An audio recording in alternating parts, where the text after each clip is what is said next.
Hey YouTube, what's going on with the lack of longevity at the Billboard Hot 100? Have you noticed that a lot of the issues of old number ones, even last year, Lil Nas X broke history with 19 weeks at number one for Old Town Road. Then you had like a weird Mariah Carey introduction with her 19th number one for a song she did 25 years ago, All I Want for Christmas Is You. But for most of the year, Lil Nas X hemmed up the top, and then you have people like Lizzo coming out with a hit for about 6 weeks that was number one on the Billboard charts. But this year has been weird. I know Corona has put people in a deficit, even myself. I mean, I think I need to do a video about this, but I paid $500 for Janet Jackson Black Diamond tickets. It was canceled. Not any fault of hers, but it was definitely the issues with coronavirus. Nobody can tour, make money, and different things like that. But the lack of longevity at number ones just in the last 2 months have been weird. You had Tekashi go to number one with collaboration of Nicki Minaj. For, I believe, a song called Gooba. And they already had a hit with Trolls. Wait, no, I got it twisted. Sorry. Trolls is the song that they did together. Okay? That song went to number one for 1 week. After the issues with Tekashi feeling like they're trying to sabotage and stop him because Tekashi telling all the business. He telling all the secrets of the Billboard secrets. They didn't like that. So they was like they were going to punish him, but he still went to number one. But it was one of those, his fans bought the single and purchased it. It's undeniable it was going to be number one, but is it a real hit? Is it a legitimate hit? Then you have Stuck With You, which was a charity single with Justin Bieber and Ariana Grande. Now, she's been out for years, and she hasn't had that many number ones. She has songs that were like in the top 5, which is good. Almost number 1, 2, and 3, but she hasn't had that many number ones. I believe she recently just started to get number ones on her last album recently, you know. So now she kind of snuck in there with 2 number ones in the course of a month. Justin Bieber, and her charity single was number one for 1 week. Then she had a week go by where she lost that number one, I think, to Tekashi. But then Lady Gaga and Ariana Grande had another number one hit, and that was with Rain On Me. So that song went to number one, and that was number one for a week because... Then let's talk about the black rap girls. Doja Cat, who's one of my favorite new artists, she went to number one on the heels of a last-minute assist from Nicki Minaj. Nicki Minaj's first number one after 109 singles. She finally gets number one, so she didn't...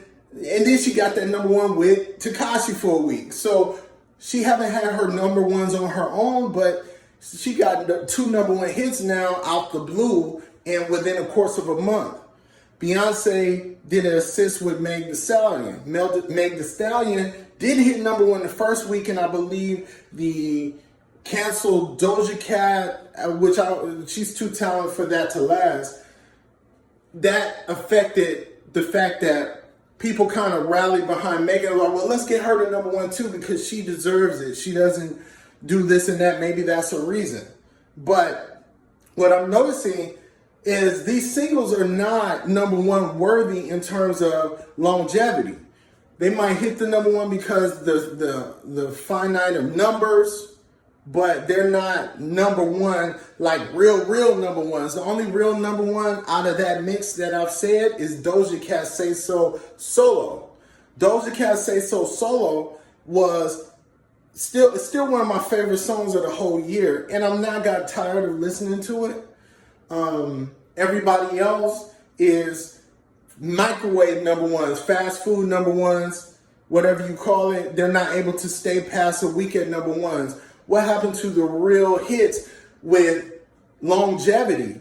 something's going on with Corona is allowing these artists to kind of get through and get their first number ones after a long time.